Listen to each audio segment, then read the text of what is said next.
concerned with my safety. How about that? Not really. I mean, I can't be concerned. My only concern is how do I get these guys closing these gaps. If we do that, they'll go on the court and perform and they'll be fine. We're the same team that beat all these other teams.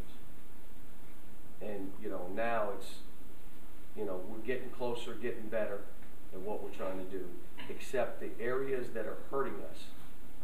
Our execution down the stretch has been better. We're doing things down the stretch. Last play against Florida, the guy trailing shouldn't have been on that side of the floor. He just wasn't into it at that point. And then but we got the shot we were looking for, but not the way we were looking for it.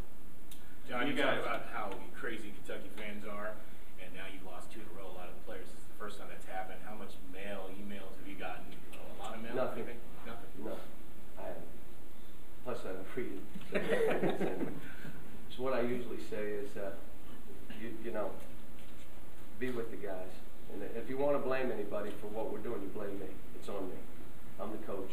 At the end of the day, the buck stops at my desk. I got to figure out how we get this team playing better. If we all know they're capable of it, that's my job. And if they're on me instead of the players, it's perfect. That's fine.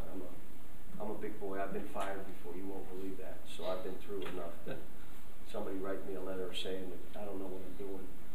John, talk about dealing with foul trouble in those same kind of games. You had it in Florida. How about we're only down 1? How about Mississippi? We're up 1. I mean, I thought we've done a good job. I thought Jared Polson goes in there and acts like he belongs. I thought Eloy helped us. I thought John Hood did all right. Made that last shot at the half. I told him that was a big play. So I don't think that hadn't hurt us. What's hurt us is there's a shot taken and it's a game-winning ball, and you don't come close to getting it. That's the one that hurts us. We're throwing it to this, but if they double team, and I'm shooting it anyway, and I'll shoot a fade and shoot an air ball and miss it. That's the kind of stuff that's hurting us.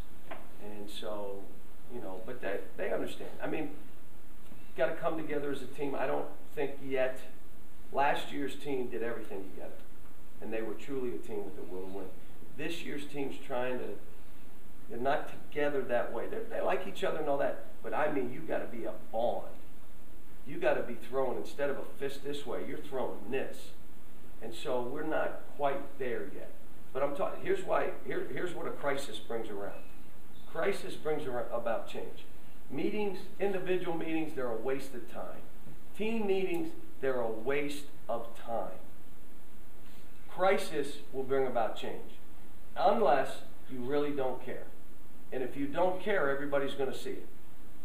It'll be, I think these guys care. So we'll see how they do today. Yesterday's practice was a rough one. Let's see how they do today. And then we get after 2 tough opponents.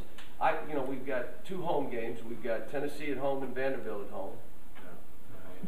Vandy's advantage. It can't be. We just played 4 or 5 on the road. You were straight out this morning. No, it's at Vandy. Yeah. When do we come back? When do we play in Rupp? I don't think I thought it was 8 and 8. It was supposed to 8 at home, 8 on the road. Is that what it is? Ours seems like 10 on the road and 6 at home. I don't know. 5 your last game. What's that? 5 the next 8 at home. 5 the next 8, yeah. Cal, I mean, it's crisis night. I mean, is that the right word for what you guys are at right now? When you lose in this sport, it's a crisis. Doesn't matter if it's 1 half-court bank shot. It is a crisis. And if you play for me, you'll understand it's a crisis. Now, my thing to them, again, we're playing to get better. That's what we're doing.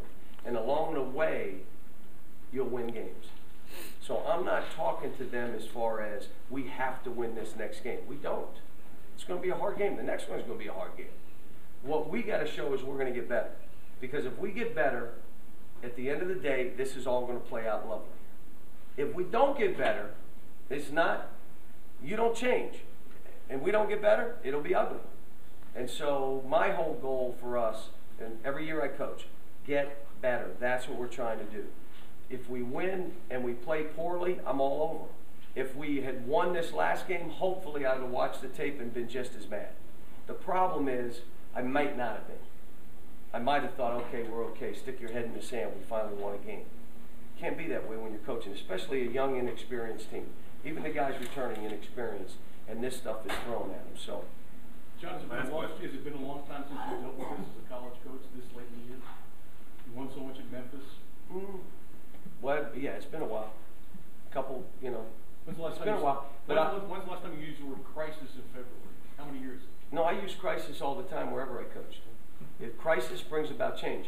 If you lose a game, or you lose a road game, or you lose a couple games, that's the word crisis. I've used it, believe me, the people in Memphis know I used it many times. That's the only thing that brings about change.